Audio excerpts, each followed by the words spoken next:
ఈ జిల్లాలో 7-8% ఉన్నటువంటి ఆ సామాజిక వర్గం మమ్మల్ని డామినేట్ చేస్తుంది. దీనిపైనే నా ఫైట్. కేడీ బ్రదర్స్ చేస్తున్నటువంటి ఈ లుచ్చ రాజకీయాల పైన శ్రీకాకుళం జిల్లాలో గళం విప్పాను. కేడీ బ్రదర్స్ తాలూకా సంబంధాలని పంచలు చేస్తాను. రానున్న ఎన్నికల్లో నా తాలూకా సత్తా ఏంటో చూపెడతాను. నా వ్యక్తిగత జీవితాన్ని జగన్మోహన్ రెడ్డి గారి ముందు పెట్టి సస్పెండ్ చేయించినటువంటి ధర్మాన ప్రసాద్, కృష్ణదాస్ లెక్కలు తేలుస్తా. నేను ఇప్పుడు అదే అడగబోతున్నాను. వాళ్ళ తాలూకా రౌడీ కొన్ని మీ పర్సనల్ విషయాల్లో వాళ్ళు ఇన్వాల్వ్ అయితే మీరు బాగా హర్ట్ అయ్యారని, దానికి మీరు చాలా స్ట్రాంగ్ రిప్లై ఇవ్వడానికి రెడీ అవుతున్నారు అంటూ కూడా విన్నాం మేము. Is that true? Yes strong. నేను ఇండిపెండెంట్ గా క్యాండిడేట్లు కూడా పెడుతున్నా. పలాసలో ఉంటారు, టెక్కల్లో ఉంటారు, శ్రీకాకుళంలో ఉంటారు, నరసన్నపేటలో ఉంటారు. నా టీం రేపు శ్రీకాకుళంలో పోటీ చేయబోతుంది. ఇప్పుడే చెబుతున్నా. రేపు కాసుకోమనండి ధర్మాన ప్రసాద్ని, కాసుకోమనండి కృష్ణదాస్ని. రాజకీయంగా యుద్ధం చేసినంత కాలం వాళ్ళతో యుద్ధం చేశాను. రాజకీయంగానే కేడీ బ్రదర్స్ అని టైటిల్ పెట్టిందే నేను. వాళ్ళ అంతర్గత రాజకీయాల్ని దెబ్బ తీసిందే నేను. అది బహిర్గత పరిచిందే నేను. వాళ్ళిద్దరు లుచ్చే రాజకీయాల్ని. ఈ రోజు నా వ్యక్తిగత జీవితానికి జగన్మోహన్ రెడ్డి గారి దగ్గర నాకున్న సత్సంబంధాల్ని, ఆయన్ని నేను ఎంతో గౌరవిస్తాను, ఒక దైవ స్వరూపంగా చూస్తాను. అలాంటి జగన్మోహన్ రెడ్డి గారి నుంచి నన్ను దూరం చేసినటువంటి ఆ నీచులకి రానున్న రోజుల్లో శ్రీకాకుళంలో నా దెబ్బేంటో చూపెడతాను, నా తడక ఏంటో చూపెడతాను. ఇది స్పష్టంగా తెలియజేస్తున్నాను.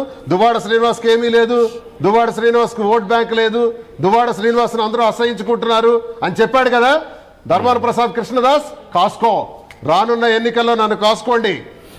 ఇండిపెండెంట్ గానే ఉంటా, ఇండిపెండెంట్ గానే నా యుద్ధం చేస్తాను. ఇది నా వ్యూహం. జిల్లా పైన చాలా పటిష్టంగా, చాలా స్ట్రాంగ్ గా రేపు వెళ్ళబోతున్నాం. శ్రీనివాస్ గారు, is there any chance to go back? అంటే రాజకీయాల్లో ఎప్పుడు ఏం జరుగుతుందో తెలియదు. ఒక్కోసారి బయటకు వచ్చి మళ్ళీ వెనక్కి వెళ్ళడం ఇవన్నీ మనం చూస్తుంటాం కదా. మళ్ళీ ఏదైనా వైసీపీ నుంచి అవకాశం ఉందంటారా మీకు? అసలు అవకాశం లేదా? ఫిక్స్ అయిపోయారా పూర్తిగా? ఇప్పుడు జగన్మోహన్ రెడ్డి గారి పట్ల ఎప్పుడు నాకు ప్రేమాభిమానాలు ఉంటాయి. నా విశ్వాసం ఎప్పుడు ఉంటుంది. అది రాజశేఖర రెడ్డి గారి నుంచి మాకున్న అలవాటు. అది ఈ రోజు కొత్తగా వచ్చింది కాదు. విద్యార్థి దశ నుంచి రాజశేఖర రెడ్డి గారి దగ్గరకు పులివెందులు వెళ్ళేవాడిని నేను. నా చిన్న వయసు నుంచి ఆయనే నాకు జిల్లాకు పరిచయం చేశారు, దువ్వాడ శ్రీనివాస్ని. ఏది శ్రీకాకుళం జిల్లాకి రాజశేఖర రెడ్డి గారి ద్వారా రాజకీయ జీవితం ప్రారంభమైంది, జగనన్నతో కొనసాగుతుంది. అది చూచి వార్వలేని ఈ ధర్మాన బ్యాచ్ 2007లో కూడా నాకు సస్పెండ్ చేయించారు కాంగ్రెస్ లో, మళ్ళీ ఇప్పుడు కూడా సస్పెండ్ చేయించారు. సో ఇది నాకేం కొత్త కాదు. ఒంటరిగా ఉద్యమాలు చేసే అలవాటు ఉంది. టెక్కలి నియోజకవర్గంలో పాదయాత్ర కూడా చేశాను ఆ 2008వ సంవత్సరంలో. ఇప్పుడు కూడా మళ్ళీ ఉద్యమ రూపంలో కొనసాగుతుంది. జగన్మోహన్ రెడ్డి గారు మాట్లాడటానికో వారి పిలుపు మేరకు మళ్ళీ పనిచేయటానికో నేనెప్పుడు వెనకాడను. కానీ జిల్లాని నాశనం చేస్తున్నటువంటి ధర్మాన ప్రసాద్, కృష్ణదాస్ రాజకీయాలకు పనికిరారు. వాళ్ళని దూరం పెట్టాలి. వాళ్ళు జిల్లాని నాశనం చేస్తారు. సూట్ కేసుల దొంగ ఆ జగన్మోహన్ రెడ్డి అని తిట్టాడు ధర్మాన ప్రసాద్. ఈ వైసీపీ ఒక కోళ్ల ఫారం లాంటిదని తిట్టాడు ధర్మాన ప్రసాద్. ఆ ధర్మాన ప్రసాద్ ఈరోజు ఎలా నాయకత్వం వహిస్తాడు? కృష్ణదాస్ ప్రతిరోజు పార్టీకి తిడుతూనే ఉంటాడు. ఇలాంటి వాళ్ళు ఎలా పార్టీకి ఉపయోగపడతారు? వీళ్ళని ప్రక్షాళన చేయాలి.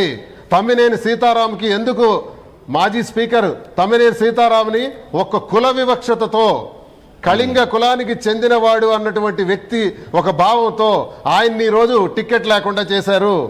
ఆయన కుమారుడికి అవకాశం లేకుండా చేశారు. మరి ధర్మాన ప్రసాద్, కృష్ణదాస్ ఎందుకు పోటీ చేయాలి? వాళ్ళు పార్టీ ద్రోహులు కారా? సీతారాంకి 70 ఏళ్ళు అయితే ధర్మాన ప్రసాద్కి, కృష్ణదాస్కి 30 సంవత్సరాల. వాళ్ళు 70 గాళ్లే.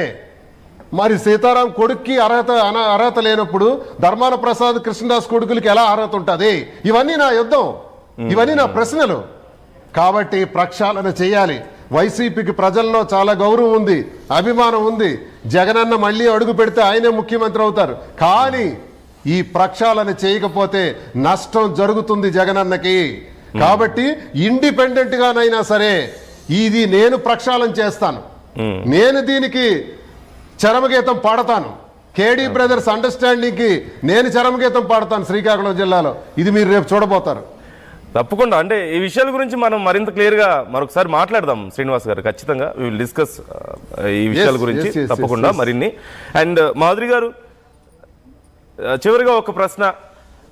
ఇప్పుడు బర్త్డే సందర్భంగా చాలా మంది ఏవో ఒక నిర్ణయాలు తీసుకుంటుంటారు, ఏవో రెజల్యూషన్స్ తీసుకుంటారు. చాలా బాగా చూపిస్తున్నారు కాదు, ఫామ్ హౌస్ బాగా చూపిస్తున్నారు. ఫామ్ హౌస్ ఏదో వీడియో చూపిస్తున్నారు, ఎవరిదండి అది? ఎక్కడ మేము వెళ్ళిన పార్టీలో లేదే వీడియో, అంటే ఎక్కడో వీడియో తెచ్చి ఇక్కడ పెట్టేస్తున్నారా? ఎవరిది? మాదా?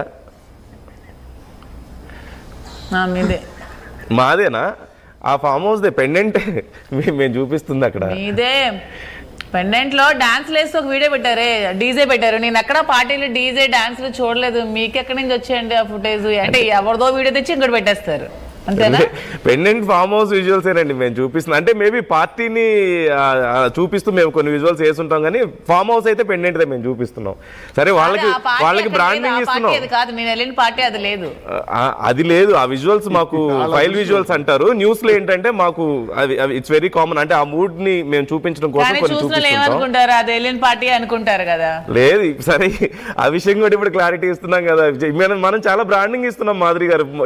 ఇంతకు ముందు నుంచి కూడా మీరు పార్టీకి వెళ్ళడమే కానీ మీరు చెప్పినట్లుగా వాళ్ళకి మంచి బ్రాండింగ్ ఇచ్చేస్తున్నారా? హోటల్ కి ఇస్తున్నారు కదా. అదే నేను అంటున్నాను, మీరు మేము కలిసి వాళ్ళకి బ్రాండింగ్ ఇస్తున్నాం. ఎనీవే, నాదొక చిన్న క్వశ్చన్.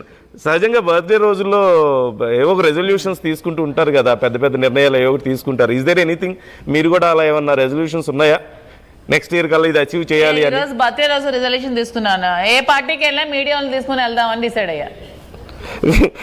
మీరు ఇంకా వదిలిపెట్టరా మమ్మల్ని? అయిపోయింది కదా, మనం మాట్లాడుకున్నాం కదా. నేను సారీ కూడా చెప్పాను మీకు, మిమ్మల్ని హర్ట్ చేసినందుకు. శ్రీనివాస్ గారు, ఇది దారుణం అండి. ఇంతసేపు మీరన్నా చెప్పొచ్చు మా తరపు నుంచి కొంచెం. మనం ఫ్రెండ్స్ ఏమనుకున్నా. మాధురి గారు, ఏం లేవా అలాంటి రెజల్యూషన్స్? ఏం లేవా? నెక్స్ట్ ఇయర్ నుంచి ఇంక పార్టీస్ చేసుకోకూడదు అని డిసైడ్ అయ్యానండి. శ్రీనివాస్ గారు, ప్లీజ్ ఎలవ్ మీ. సాయంత్రం వచ్చి నేను ఒక చిన్న గిఫ్ట్ ఇస్తాను మాధురి గారికి. నన్ను ప్లీజ్ ఎలవ్ చేయండి మీరు, with your permission, with your kind permission. Welcome. Madhuri గారికి ఇంకా కోపం తగ్గలేదు మా మీద. రండి. తప్పకుండా రండి సార్. యా ఎనీవే, జరిగింది ఏదో జరిగిపోయింది, అయిపోయింది ఏదో అయిపోయింది. ఇప్పుడు రాష్ట్రం మొత్తం మీ అభిమానులు కూడా చూస్తున్నారు. దే ఆర్, అంటే న్యూస్ గురించి కాకపోయినా మీ బర్త్డే సందర్భంగా వాళ్ళు హ్యాపీగా ఫీల్ అవుతుంటారు. సో మీ బర్త్డే చాలా బాగా సెలబ్రేట్ చేసుకోవాలని మేము కోరుకుంటున్నాం. థ్యాంక్ యూ సో మచ్ మాతో మాట్లాడినందుకు. Once again wish you many more happy returns of the day. నా తరపున, RTV తరపు నుంచి కూడా మీకు. శ్రీనివాస్ గారు, thank you so much for your time. Thank you very much. Thank you అండి.